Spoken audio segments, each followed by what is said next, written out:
Maintenant, il faut savoir quelque chose. Que quand on donne notre tzedaka, il y a une orla, il y a une excroissance qui s'appelle le kavod, les honneurs. Et je voudrais parler de ça. C'est très important de savoir que quand on fait une tzedaka, il faut la faire en cachette. Que personne ne sache qu'est-ce que tu fais. Si tu donnes devant tout le monde à un pauvre, tu bénéficies de quelque chose quand même. Tu as un profit d'avoir donné, par exemple, à la synagogue une grosse somme. Ok, ben, ça arrive. Et tu veux que tout le monde le sache. C'est pas bon, du tout. Il ne faut pas faire ça. Il faut fuir ça. C'est un grand poison qui peut te gâcher tout ce que tu as. Et pour ça, il faut enlever la orla du kavod. Ça veut dire, dans le cœur de l'homme, le cœur, il y a des émotions, il y a des sentiments. Ces sentiments, il y a des bonnes émotions et il y a des mauvaises émotions. Les mauvaises émotions, c'est celui qui veut se mousser, celui qui veut se gonfler, celui qui veut être mityaher. Mityaher, ça veut dire, il prend la place des honneurs de Dieu. Car il est marqué dans le psaume Adonai Malach Keout Lavesh. Hachem, l'Éternel, Malach, il règne, Keout, l'orgueil, si l'on peut dire ainsi, pour lui, c'est permis, lui, il peut être orgueilleux, alors qu'il n'est pas orgueilleux, hein, car tous les versets où vous trouvez l'orgueil de Dieu, vous trouvez à côté la modestie. C'est incroyable. Dieu, il se trouve dans le ciel. Le Télim, les psaumes. Dieu, il se trouve Bachamay Ba'aretz. Dieu se trouve dans le ciel et la terre. Et c'est marqué après. Et il s'occupe du pauvre. Il s'occupe de l'orphelin. Almana ve'atom ya'oded. Waouh! Là où tu trouveras sa grandeur, tu trouveras son humilité. Mais si l'homme, qui n'est pas humble, il veut la grandeur, il se trouve que dans la grandeur, mais il ne se trouve pas dans l'humilité. C'est pourquoi, quand tu vois un frère qui déchoit, c'est qu'il est dans l'humilité, le pauvre. Alors va l'aider et renforce la émouna du vav et du hé à l'intérieur de lui. Si tu le fais ça, tu as gagné. Mais si tu ne le fais pas, alors à ce moment-là, tu as un problème dans le cœur. Vous savez très bien que le cœur, il est orgueilleux. Je vais citer un verset dans les Proverbes du roi Salomon. Et le Talmud dans le traité Sota 3a et b parle de cela. Et elle nous dit, To'avat Hashem, quelle est l'abomination aux yeux de Dieu? Qu'est-ce qui est exécrable aux yeux de Dieu? C'est quoi? Kol Geva Alev. Kol Geva Alev, Geva c'est orgueil, Lev cœur. Tout cœur qui est hautain, orgueilleux, Kol, même Kol Dehu, même un tout petit peu orgueilleux, ça c'est l'abomination de Hachem. Pourquoi? Parce qu'il lui prend le kavod à Hachem. Ne pas prendre le kavod de Hachem. Au contraire, quand tu fais les choses, c'est terre. Quand tu fais les choses en cachet, en secret, personne ne le sait, bien Dieu, c'est toi. C'est-à-dire, tu copies de Dieu, parce qu'il lui fait tout ce qu'il fait, c'est en cachette. Et c'est tellement en cachette que les gens lui disent, mais il n'existe pas Dieu. Comment est devenu de l'athéisme? Parce qu'on ne le voit pas. Si on voit un roi fort, guerrier, et quand quelqu'un il fait du mal, il vient, il lui tombe dessus, on aurait dit waouh, on serait effaré devant lui, on serait terrassé devant ce roi. Ça existe, des rois comme ça, parce qu'ils se montrent très forts, très durs, personne ne peut contre eux. Mais Dieu, il fait les choses, il se cache, et il joue à cache-cache. Et malheureusement, ça atteint, ça affecte la émouna. Mais Dieu, il dit, c'est pas grave, celui qui veut se tromper, qui se trompe. C'est pas grave. C'est pas grave. C'est justement, il faut qu'il me cherche pour me trouver. Alors, quelqu'un qui veut chercher Dieu, plus que ça, quelqu'un qui est à côté de Dieu, c'est celui qui fait comme lui, qui le calque, qui l'imite. Fais ta tzedaka, ne t'enorgueillis pas, car l'orgueil, elle est mauvaise. Mais je vais expliquer. Ce verset a cité comme ça, que l'abomination devant les yeux de Dieu est celui qui est un tout petit peu, même un tout petit peu, Geva Lev. Il a cité le cœur, il n'a pas cité les yeux, il n'a pas cité le corps. Le cœur. Alors, le mot lève, qui veut dire le cœur, c'est la valeur numérique 32. D'accord? Lève. Mais c'est aussi la valeur numérique kavod. Kavod, c'est 32. Dieu, il dit, le kavod, fais très attention. Il m'appartient, t'appartient pas. Et toi, si tu prends un tout petit peu, c'est exécrable. Tu es un crabe. C'est pas bon. Il faut éviter ça. Et donc, quand tu fais avec humilité, en cachette, ton cœur, au contraire, c'est vrai qu'il n'a pas profité des honneurs qu'on peut lui faire, mais c'est pas grave. Mais le plus grand honneur, c'est quoi? C'est de savoir que Dieu, il te regarde avec ses yeux et il ne dit pas que tu es exécrable ou que tu es abominable. Il aime ça et ton cœur se renforce. Alors Dieu, il dit, ouvre-moi ce cœur, ouvre-moi la porte, toi qui as la clé. Je vais faire entrer tout ce que tu veux dedans. Et cet homme-là, un jour, il se fera connaître. C'est-à-dire que tout celui qui fait une mitzvah en cachette, Dieu le fait reconnaître devant le monde entier. Ils disent, waouh, il était caché cet homme-là. C'est qui ce monsieur-là? D'où il sort? D'où il est venu cet homme-là? Eh bien, c'est comme ça. Et Dieu, un jour, quand il fait sortir son soleil, surtout dans la rédemption finale, on va dire, mais ce soleil n'existait pas, parce que le soleil de la rédemption finale, il va être 7 fois plus puissant que celui qu'on a aujourd'hui. Il va être plus que ça. Il va être Keshechet Hayamim, comme les 6 jours de la création où le soleil, c'est-à-dire la lumière, elle était tellement dense et intense que le monde ne pouvait pas tenir, jusqu'à ce que les vases qui la recevaient explosaient. Mais un jour, on pourra la recevoir. Mais il faut la préparer. Où on la prépare? Dans le cœur. Comment on la prépare? Bistouri. Bistouri, tac, il faut couper l'escroissance du kavod. Je vais vous citer, j'ai préparé pour vous des très belles choses. Vraiment, ça m'a... J'ai préparé pour vous un texte dans Bereshit, dans la Genèse, dans le chapitre, je vais vous dire de suite, le chapitre 3, dans le verset 1, qui parle du serpent. Je vais vous expliquer ça. Le deuxième, c'est quand l'Éternel, c'est dans le chapitre 3, verset 24. Lorsque le serpent a réussi à recréer l'escroissance du cœur, orgueil, chez Adam et Hava, au point de les libérer et de les répudier du Gan Eden. Voilà le deuxième verset. Après, je vous ai préparé un texte dans le Tehilim, Tehilim 4, très très puissant. Puisque nous sommes dans le Tehilim, nous travaillons les textes de Tehilim, et dans le chapitre 4 du Tehilim, psaume 4, dans le verset 5 jusqu'au verset... le chapitre 4 et 5, donc il y a ici 4 versets, entre les deux, il y a un code qui va sortir, et le texte, c'est le bistouri. Comment on va pouvoir enlever l'escroissance? Parce que là, je vous montre de suite, ici, vous voyez, dans le chapitre 4, il y a le mot orla, vous voyez, Aïn, Resh, Lamed, He. Orla, c'est l'escroissance.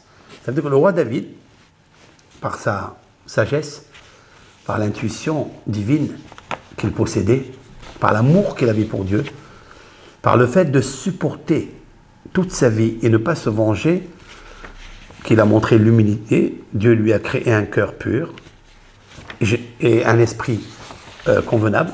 Je viendrai au psaume 51, où il est marqué « Lev ta'or berali Elohim veruch nafan hajj bikirbi » L'Éternel a créé en moi un cœur pur et un esprit convenable. Vous trouverez ici le mot orla, escroissance. Ça veut dire qu'il a pris un bistouri, il a coupé l'escroissance dans le cœur pour pouvoir avoir la joie, pour avoir le contact avec Dieu, avoir la simha et avoir l'allégresse, et que Dieu lui dise « Je vais t'ouvrir le cœur maintenant, j'enlève entièrement l'orgueil de toi, j'enlève entièrement... parce que tu es très beau, tu es magnifique, David. » Ce sont entre le psaume 4 et le psaume 51, nous allons travailler. Entre le chapitre 3 de la Genèse et le chapitre 3, verset 24, le serpent et le Girushin, c'est-à-dire lorsque Dieu a répudié, il les a chassés du Gan Eden. Et puis, je fais une conclusion. Mais donc, je reviens à ça. Mais avant de rentrer dans cela. Le Rama, Rabbi Moshe Esserlis. Alors j'indique à tous ceux qui ne savent pas, au début du XVIe siècle, il y avait un maître ashkénaze, il s'appelait Rabbi Moshe Esserlis. C'est un grand savant de Torah, et on l'appelle la mappa, c'est-à-dire on l'appelle la couverture. C'est quoi? Le Shulchan Aruch, Rabbi Yosef Karo, qui était séfarade, qui est d'origine d'Espagne, après il était à Safed, qui est le compère de Arizal. Arizal et Rabbi Yosef Karo étaient mariés ensemble, ils ont marié le garçon et la fille, hein, deux sublimes luminaires légendaires, Rabbi Yosef Karo et Rabbi Yitzhak Lori Ashkenazi, le Arizal, étaient compères, donc ils se sont mariés, les enfants. Eh bien, dans cette génération de Rabbi Yosef Karo, après avoir écrit le Shulchan Aruch, donc les codes de toutes les lois que nous connaissons, Shulchan Aruch, il est arrivé le Rama, Rabbi Moshe Esserlis, et il a fait ce qu'on appelle Haga, une correction pour chaque halakha, chaque loi, selon les coutumes ashkénazes. Parce qu'il sait que Rabbi Yosef Karo, son livre va être lu du monde entier, et pour toutes les générations jusqu'à l'avènement messianique. Il a fait avec nous une grande tzedaka de prendre son temps et de nous livrer les codes de la vie, hein, quotidienne, ce qu'on a besoin, comment faire Shabbat, comment faire Kriyat Shema, toutes les lois que vous connaissez. Donc le Rama s'est permis d'écrire la mappa, ça veut dire j'ai une table, Shulchan c'est la table, Aruch dressé, mais toujours une maman de maison, elle aime mettre une nappe blanche dessus. Le Rama est celui qui a fait une belle couverture au-dessus pour que viennent tous les personnes qui désirent se ressourcer de ce livre. Le Rama a écrit dans les lois de Tzedaka, dans le Siman Resh Memtet 249, il dit comme ça, je cite, Al yityaher Adam betito tzedaka. Un homme ne doit pas s'enorgueillir quand il donne la tzedaka. Qui? Car milevat she'ena shava klum. À part qu'elle ne vaut rien, cette tzedaka. Alors quand il parle d'yityaher, ça veut dire s'enorgueillir. Il veut du kavod. Il veut des honneurs. De tout ce qu'il fait, il veut des honneurs. Il dit, à part que sa tzedaka, elle ne compte pas, compte tenu qu'il n'a pas tenu compte du kavod de Dieu, de l'Éternel, béni soit-il, mais en plus, ne'anash alze, c'est-à-dire, il est puni pour ça. Waouh! On n'a jamais vu ça. C'est marqué. Le Hafetz Haïm dit, je veux bien comprendre le début de cette halakha, de ce verdict, que la tzedaka ne vaut pas, mais de dire en plus qu'il est puni pour le reste de son argent, ça, je ne comprends pas. D'où ce grand maître a eu la référence, la traçabilité pour énoncer, avancer un verdict aussi puissant et aussi troublant. Pourquoi?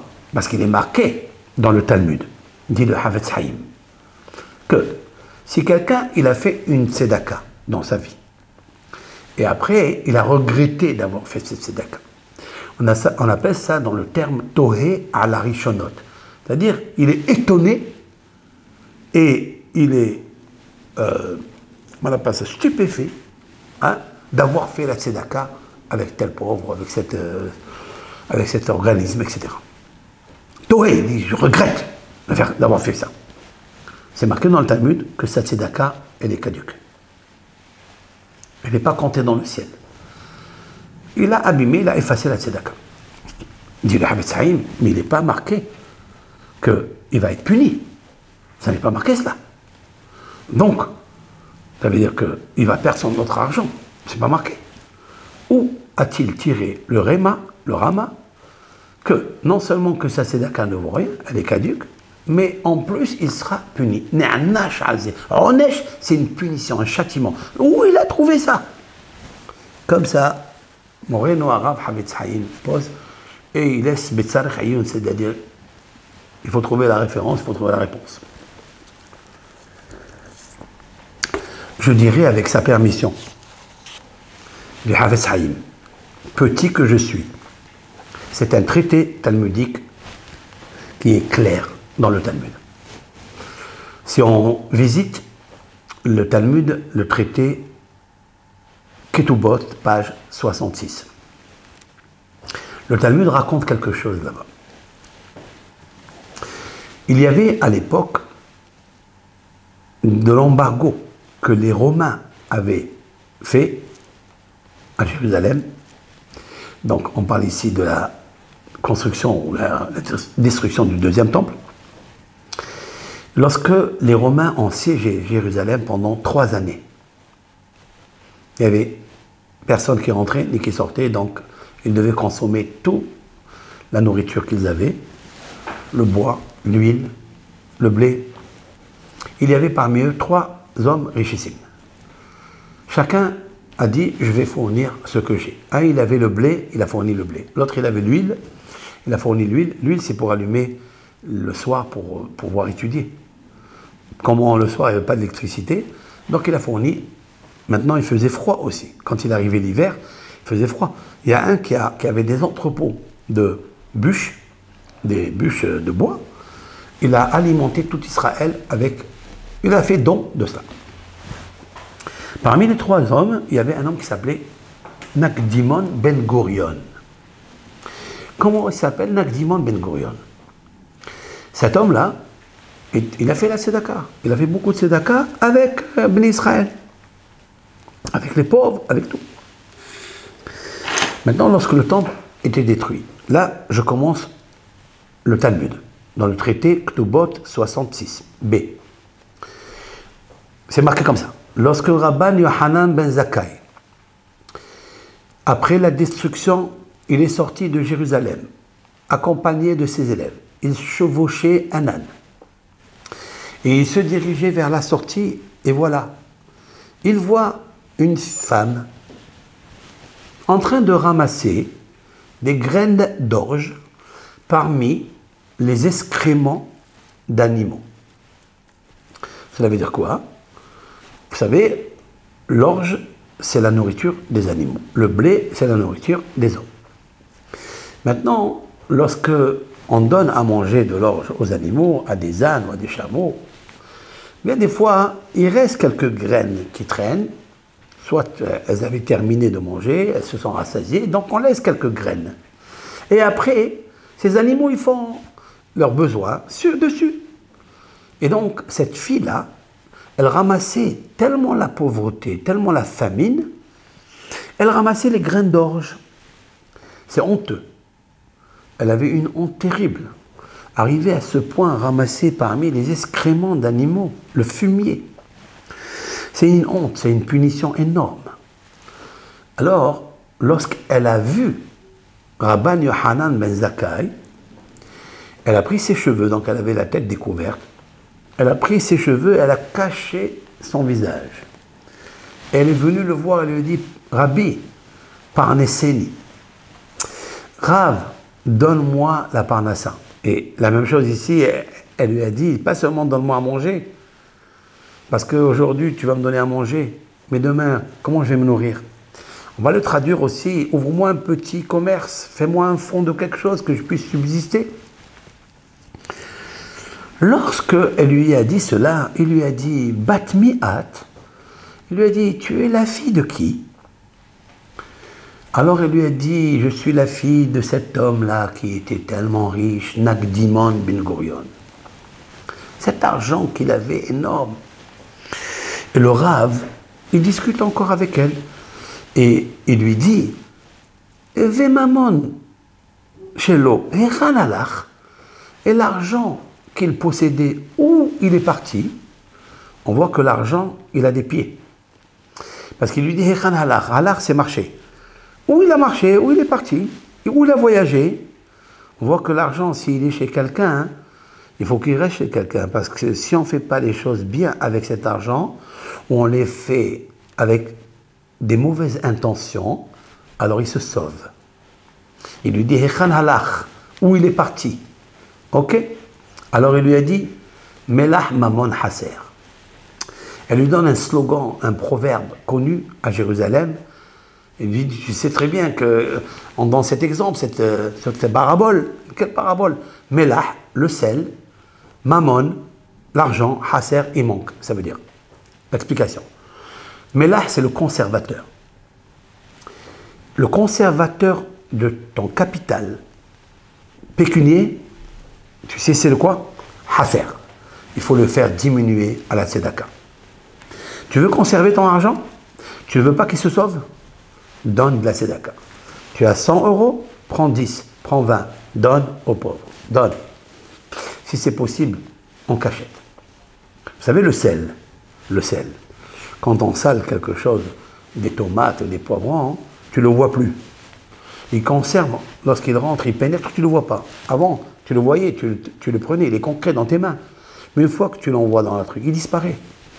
Tu veux donner la tzedaka, fais disparaître la tzedaka. Ne la fais pas montrer. C'est exécrable. Ne dis rien. Ok. Alors le conservateur de ton argent, c'est hasser. Ça veut dire qu'il faut que tu fasses une restriction. Tu donnes aux pauvres. C'est comme un cajot de pommes. Si tu as 2, 3 qui pourrissent, sache que tout le reste, il va pourrir. Si tu prends de l'argent qui ne t'appartient pas, qui est à la tzedaka, que tu dois donner aux pauvres, tu dois donner à celui dont il est marqué dans les psaumes. Veyadecha limin evion. Toi, l'Éternel, tu saisis la main du pauvre, la main droite du pauvre, parce que tu es à la droite du pauvre. Waouh, waouh, waouh, waouh, quelle puissance du roi David. David, il décode quelque chose, il dit Ahmed limin evion, tu tiens debout devant la main droite du pauvre. Ça veut dire quand on fait une tzedaka à un pauvre, à sa main droite, tu es à côté de lui à Kadosh Baruch Hu. N'oubliez pas ce que je vous ai dit. Quand on donne la tzedaka, cette fois-ci, c'est encore plus grand. Mais que personne ne le voit. Si personne ne le voit, Dieu, il est avec toi. C'est Dieu qui devient ton ambassadeur, ton protecteur. Parce que, alors donc, quand tu ne fais pas, alors, hasser, alors tout va manquer après. Maintenant, il continue, il lui a dit, tu te rappelles, Rav, c'est toi qui as signé ma ketouba. C'était lui qui a lu la ketouba, et il a signé. Et tu te rappelles, Alfé alafim dinar et zahav. Il y avait des milliers et des milliers de louis d'or. C'est pas de l'argent, pas du cuivre, des louis d'or. Comme papa, il m'avait donné pour la ketouba, la dot. Et mon beau-père, il en a fait autant. Wow. Alors maintenant, il lui dit, alors, qu'est-ce qui se passe? La Gemara, elle demande, qu'est-ce qu'il y a? Ça veut dire que la fille, cette fille-là, elle témoigne sur son père qu'il n'a pas donné la tzedaka. Le Talmud immédiatement objecte. Mais nous savons très bien ce que dit le Talmud, que lorsque Nagdimon Ben Gurion sortait de sa maison pour aller au Beth Midrash, tiens, c'était pas seulement un donateur, pas un homme richissime, un mécène, qui donnait de la tzedaka à des organismes. Non, il sortait de chez lui, il allait au Beth Midrash, à la salle d'études pour étudier la Torah. Qu'est-ce que faisaient les pauvres? Ils lui mettaient des tapis en tissu, en soie. En soie, ça coûte très cher, la soie. Pour l'honorer, de les avoir aidés à la tzedaka. Donc, le Talmud dit, il a fait la tzedaka, puisque les pauvres lui font honneur. La réponse du Talmud. Donc on voit ici une fille qui est en train de faire un bisayon, un déshonneur tel où elle ramasse des graines d'orge d'animaux, et elle est en train de manger parmi les excréments. Elle n'a même pas de quoi laver ces graines d'orge. On lui dit, qu'est-ce qui se passe? Qui tu es? Tu es la fille de Nagdimon. Elle dit, où il est l'argent? Elle dit, il n'a pas donné la tzedaka. Le Talmud dit, comment elle peut raconter des choses comme ça alors qu'il en a donné? Puisque il n'avait pas besoin de marcher sur le sol, sur le sable. On lui roulait des tapis en soie. Et les pauvres le suivaient pour reconnaissance. Le Talmud donne 2 réponses explosives. Et c'est là où il y a la preuve. La preuve, dit le Talmud, la première réponse, c'est que des Baal et Me'abad le Abad. C'est-à-dire, comme il fallait faire, il ne l'a pas fait. Il a donné de la tzedaka. Mais selon sa richesse, il n'a pas donné ce qu'il fallait. Bon, ça c'est la première réponse. La deuxième réponse qui m'intéresse, c'est celle-là. Il a donné la tzedaka, beaucoup de tzedaka. Mais il l'a fait pour s'enorgueillir. Le Shem Kavod, il a fait ça, comme ça il a la hana. Donc tu peux aider des pauvres, mais si tu le fais comme ça, tu le fais pour soi-même, c'est pour ça qu'on lui roulait des tapis en soie. Parce que soi-même, il profitait de soi-même. Vous comprenez? Il prenait tout pour lui. La hana. Donc il prend une partie de Dieu. C'est-à-dire, quand vous donnez quelque chose à quelqu'un, vous lui donnez un matériel, vous profitez. Mais si vous recevez les honneurs par rapport au matériel, c'est pas bon. Matériel, je te donne 6 bénédictions, je te donne 11 bénédictions matérielles. Mais tu reçois de la spiritualité qui est le kavod, parce que le kavod c'est quoi? C'est des honneurs. Les honneurs sont impalpables. Ils sont spirituels. C'est le kavod de Dieu. Alors tu prends le kavod, tu as un lève qui prend le kavod de Hachem, alors tu es exécrable. Alors, on voit de là, oui, il a donné la tzedaka, mais il l'a fait par orgueil, pour son orgueil. Réponse? Une réponse au Havetz Haïm. Voilà ma preuve que le Havetz Haïm a raison. Pardon, que le Rama a raison. Havetz Haïm a demandé d'où il a tiré le Rama. Que si quelqu'un est dans la tzedaka pour s'enorgueillir, non seulement que la tzedaka est caduque, mais en plus il est puni.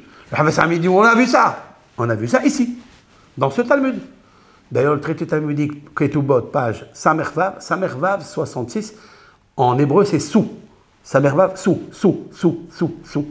Quand tu donnes des sous, il faut faire en dessous. Jamais au-dessus, pour te montrer. Alors, la preuve est là. Non seulement que la tzedaka, lui, elle vaut rien, mais en plus, il a tout perdu. Il a tout perdu. Il a perdu tout son argent. Comment ça se fait? Elle est partie, elle s'est envolée. Parce que quand tu profites, pendant la tzedaka, tu produis kavod. C'est grave. Ça, c'est la preuve que j'apporte ici. Elle est magnifique. Maintenant, le Maharsha, hein, écoutez bien. Le Maharsha, c'est un commentateur du XVIe siècle. À la fin du XVIe siècle, il y avait Rabbi Shmuel Adlish qui a commenté tout le Talmud. Lorsqu'il y a des anecdotes comme celle-ci, des histoires comme ça, il pose des questions, etc. Il dit, le Rav, mais pourquoi? Mais qu'est-ce qu'il a fait? Il a donné la tzedaka, il a un peu profité. Qu'est-ce qu'il y a, Mayesh? Voilà que nous avons trouvé dans le Talmud, dans le traité Kiddushin. Écoutez ça. Si quelqu'un, il a son fils malade, son proche malade, il a un malade, c'est un ami à lui, et il dit à la synagogue, il dit au bien trésorier, il dit, je donne cette tzedaka pour un intérêt. Quel intérêt? Pour que mon fils guérisse, pour que ma femme guérisse, pour que mon papa guérisse. Donc il fait la tzedaka. Pas les Shem Shamaim, il ne fait pas les Shem Shamaim, il fait chez eux les Shem Shamaim. Il fait pour un intérêt. Qu'est-ce que le Talmud a dit sur ça? Qu'est-ce qu'il a dit le Talmud sur ça? Vous allez réfléchir, hein, en même temps que je bois un petit peu. Le Talmud, il dit « Harezé tzadik gamour ». Cet homme-là, c'est un vrai juste. Pourquoi il est tzadik gamour? Mais il a fait la tzedaka avec intérêt. Et alors? Ça veut dire que cet homme-là, il est ma'amin, il croit, il a une confiance en Dieu, que la tzedaka, elle sauve de la mort. Donc il a la imuna. Donc c'est un tzadik gamour. Maharsha dit, donc ok, mais il a profité. Il fait la tzedaka, pas pour rien. Il la donne sans réfléchir. Non, il réfléchit, c'est pas grave. Et pourquoi alors? Pourquoi Nagdim Ben Gurion, quand il a donné la tzedaka aux pauvres, il a pris un petit peu de profit? Qu'est-ce qu'il y a? Pourquoi on ne l'appelle pas tzadik gamour? Pourquoi il n'est pas un grand juste, lui? Réponse. L'orgueil. Le kavod. Il a dit, tu peux faire ta tzedaka pour tous les intérêts que tu veux. Que ton fils guérisse, pour que ton commerce réussisse, pour que ta fille se marie. Tu peux tout faire.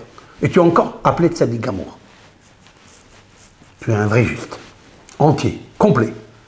Mais, si quelqu'un est dans la tzedaka pour avoir l'orgueil dans son cœur, ça, il est fichu. Celui-là, il a tout perdu. Malheureusement, je connais des personnes, parce que je me suis dit, est-ce que ça a existé? Oui, ça a existé, c'est le premier Nagdim, mais dans notre génération, c'est vrai. Eh bien oui, je ne tairai le nom, c'est un grand donateur, très grand donateur de Londres, qui faisait beaucoup de tzedaka. Un jour, cet homme-là, il est venu en Israël, tellement il avait beaucoup d'argent et tout, qu'il est parti avec son secrétaire dans un hôtel luxe, et il a dit à son comptable, il lui a dit, écoute, vérifie-moi tous les yeshivot, les organismes qui étudient la Torah, etc. Et tu me dis combien c'est le budget annuel, tu donnes la moitié de notre argent, tu donnes la moitié à celui-là, à celui-là, à celui-là. Et ça s'est connu, tu vois, il n'a pas fait en cachette. Et bien ça s'est entendu. Les gens commencent à parler, c'est pas bon du tout. Quelques années après, il a tout perdu, tout. Parce que on n'écoute pas la halakha, on n'écoute pas le Rama. Si le Rama, il a dit que celui qui donne la tzedaka, il est mityaher, et il se mousse de ça, il est content, il est né. Alors il prend le kavod. Le kavod, c'est un poison. Le kavod, c'est l'orla. C'est une croissance qu'il faut couper. Parce que sinon, le cœur, il n'est pas bon. Il devient exécrable. Et quand le cœur il devient exécrable, il ne peut pas recevoir la bracha. Et ce poison-là, cette or-là, elle vient et elle mange tout. Ra-la. C'est un poison. Ha-ra-al. Or-la, ha-ra-al. C'est un poison.